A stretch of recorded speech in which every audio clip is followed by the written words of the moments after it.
రాజన్న సిరిసిల్ల జిల్లా SFI committee ఆధ్వర్యంలో ఏర్పాటు చేసినటువంటి రౌండ్ టేబుల్ కు ఏఎస్ఎఫ్ సంఘంగా నేను హాజరు కావడం జరిగింది. అంటే ఈ రౌండ్ టేబుల్ యొక్క ముఖ్య ఉద్దేశం ఏంటంటే ప్రభుత్వ స్కూళ్లను పరిరక్షించుకొని, ప్రభుత్వ విద్యా వ్యవస్థను పరిరక్షించుకొని, కార్పొరేట్ విద్యా సంస్థలను అరికట్టి, ఆ ఫీజుల దోపిడిని అరికట్టి, ఆ ఫీజుల నియంత్రణ చట్టాన్ని అమలు చేయాలని చెప్పి ఈ రాష్ట్ర ప్రభుత్వాన్ని డిమాండ్ చేయడం జరుగుతుంది. ఎందుకనంటే పేద విద్యార్థులు అందరి ద్రాక్షగా మారింది విద్య. చాలా ఇబ్బందులు పడుతున్నారు. వాళ్ళ తల్లిదండ్రులు ఇప్పుడు చదివించుకోవాలంటే కార్పొరేట్, ప్రైవేట్ స్కూల్ లాంటి స్కూళ్ళకు పంపించి వాళ్ళ ఫీజులు కట్టలేకపోతున్నారు. కాబట్టి ఈ ప్రభుత్వం దృష్టి సారించి ఆ కార్పొరేట్, ప్రైవేట్ స్కూళ్లలో ఫీజుల నియంత్రణ చట్టం చేపట్టి, అదేవిధంగా మరి శిథిలావస్థకు చెందినటువంటి ప్రభుత్వ విద్యా సంస్థలను కూడా బలోపేతం చేసి, అందులో టీచర్లను, రెగ్యులర్ స్టాఫ్ ను రిక్రూట్ చేసి మరి పేదలకు నాణ్యమైన విద్య అందించాలని చెప్పి కూడా ఈ సందర్భంగా మేము డిమాండ్ చేస్తా ఉన్నాం. ఈ కాంగ్రెస్ ప్రభుత్వానికి కూడా మేము హెచ్చరిక చేస్తా ఉన్నాం. గత ప్రభుత్వాల్లో లాగా మీరు కూడా వ్యవహరిస్తే మీకు కూడా గత ప్రభుత్వానికి పట్టిన గతే పడుతుందని చెప్పి కూడా ఈ సందర్భంగా మేము వారికి హెచ్చరిక చేస్తా ఉన్నాం. తూచా తప్పకుండా మరి ఈ ప్రభుత్వ విద్యా వ్యవస్థలను బలోపేతం చేయాల్సినటువంటి అవసరము మరి ఎంతైనా ఉంది. పర్యవేక్షణ లోపము చాలా ఉంది. అధికారులు కూడా ఇక్కడ ఉన్నటువంటి రాజకీయ నాయకులకు తొత్తులుగా వ్యవహరిస్తూ పర్యవేక్షించకుండా మరి ప్రైవేట్ స్కూళ్లను, కార్పొరేట్ స్కూళ్లను వాళ్ళే పెంచి పోషించినటువంటి పరిస్థితి ఉంది. కాబట్టి మరి పర్యవేక్షణ కూడా చేసి మరి అలాంటి ఫీజుల దోపిడీకి మరి పాల్పడుతున్నటువంటి ప్రైవేట్ విద్యా సంస్థలపైన కూడా చర్యలు తీసుకొని అవి సీజ్ చేయాల్సిందిగా మేము ఈ విద్యాశాఖను డిమాండ్ చేస్తాం. ఈరోజు తెలంగాణ రాష్ట్రంలో ఫీజుల నియంత్రణ అంశంపై ఎస్ఎఫ్ఐ ఆధ్వర్యంలో, రాజన్న సిరిసిల్ల కమిటీ ఆధ్వర్యంలో రౌండ్ టేబుల్ సమావేశం నిర్వహించడం జరిగింది. దీనికి వివిధ విద్యార్థి సంఘాల తరఫున మద్దతు తెలపడం జరుగుతుంది. మేము బహుజన సేన స్టూడెంట్ ఆర్గనైజేషన్ తరఫున మద్దతు తెలుపుతూ ఈ రౌండ్ టేబుల్ సమావేశంలో పాల్గొనడం జరిగింది. ఈ తరంలో ఈ భవిష్యత్ తరాలకు విద్యను ఒక విలువైన ఆస్తిగా అందించే అంశం ఉన్నప్పటికీ ఈ విద్యా వ్యవస్థను ప్రైవేట్ శక్తుల చేతిలో పెట్టేసి ప్రభుత్వాలు వాళ్ళకు ఆర్థిక వనరులు సంపాదించి ఒక వ్యాపారంగా తయారు చేస్తున్నారు. ఈ అంశంపై విద్యార్థి సంఘాలు తీవ్రంగా విమర్శలు తెలుపుతూ పోరాటం చేస్తామని తెలియజేయడం జరిగింది. ఈ విద్యా వ్యవస్థను ప్రైవేట్ శక్తుల నుంచి తొలగించి ప్రభుత్వమే నాణ్యమైన విద్యను విద్యార్థులకు అందించాలనే అంశంపై వివిధ అంశాలపై నిర్ణయం తీసుకోవడం జరిగింది.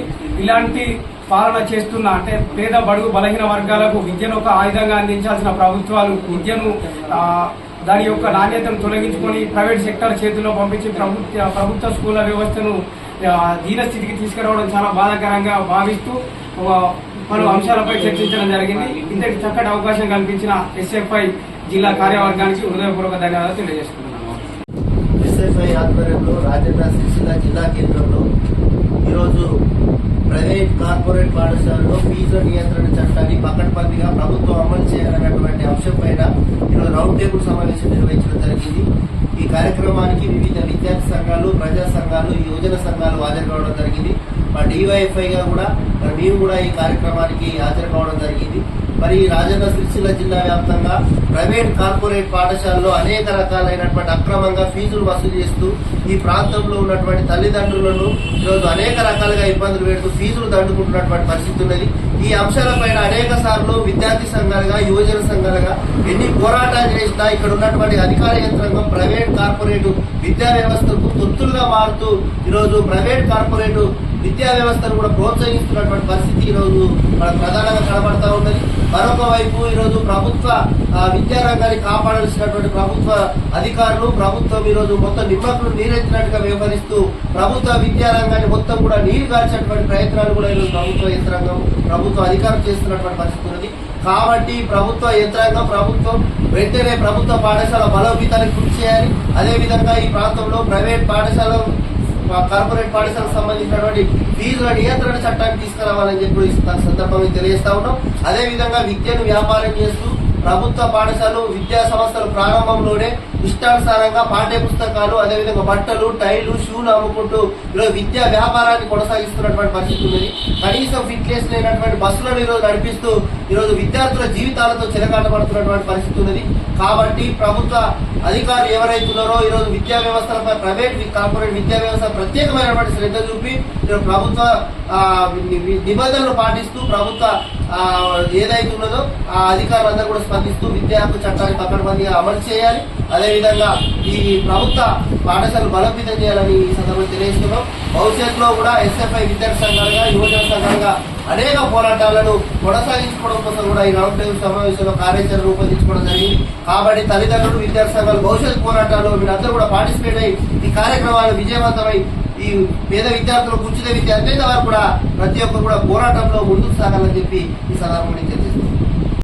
ఈరోజు భారత విద్యార్థి ఫెడరేషన్ ఎస్ఎఫ్ఐ రాజన్న సిరిసిల్ల జిల్లా కమిటీ ఆధ్వర్యంలో రాష్ట్ర కమిటీ పిలుపు మేరకు రాజన్న సిరిసిల్ల జిల్లాలో ఉన్నటువంటి వివిధ వామపక్ష విద్యార్థి, యువజన ప్రజా సంఘాల ఆధ్వర్యంలో రౌండ్ టేబుల్ సమావేశం నిర్వహించుకోవడం జరిగింది.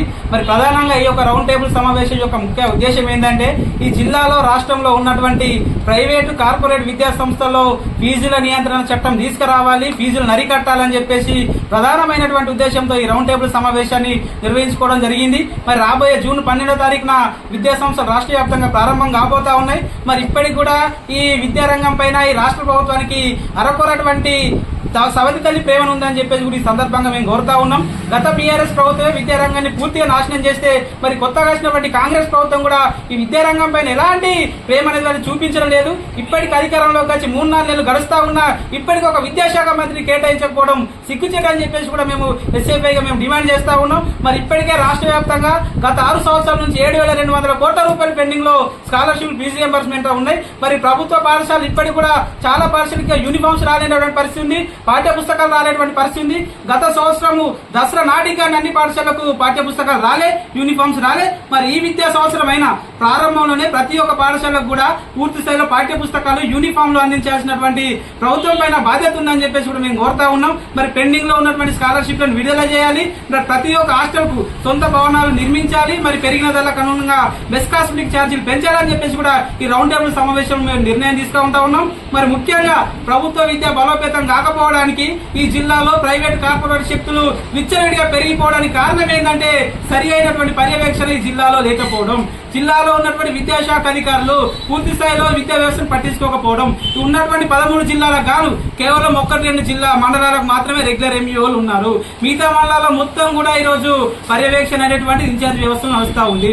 మరి ఇన్ఛార్జ్ వ్యవస్థలు నడుస్తా ఉంటే మరి ఆ మండలంలో ఉన్నటువంటి పాఠశాలను పట్టించుకున్నటువంటి నాదుడు ఎవరని చెప్పేసి కూడా మేము ఈ రౌండ్ టేబుల్ సమావేశం జరుగుతా ఉన్నాం. వెంటనే ఈ రాష్ట్ర ప్రభుత్వం జిల్లాలో ఉన్నటువంటి 13 మండలాలకు రెగ్యులర్ ఎంఈఓలు ఈ విద్యా సంవత్సరం ప్రారంభంలోనే కేటాయించాలి అని చెప్పేసి కూడా మేము డిమాండ్ చేస్తా ఉన్నాం. లేకపోతే ఈ ఐక్య విద్యార్థి సంఘాలను, యువజన సంఘాలను, ప్రజా సంఘాలను కలుపుకొని ఈ జిల్లాలో ప్రభుత్వ విద్యా రంగాన్ని పరిరక్షించుకోవడం కోసము, ప్రైవేట్, కార్పొరేట్ శక్తులను అరికట్టడం కోసం ఒక పెద్ద ఉద్యమాన్ని కూడా ఈ జిల్లాలో ముందుకు తీసుకెళ్తామని చెప్పేసి కూడా అన్ని విద్యార్థి, యువజన, ప్రజా సంఘాలుగా ఈ రౌండ్ టేబుల్ సమావేశం నుంచి డిమాండ్ చేస్తా ఉన్నాం. నా పేరు మల్లార ప్రశాంత్, ఎస్ఎఫ్ఐ రాజన్న సిరిసిల్ల జిల్లా కార్యదర్శి.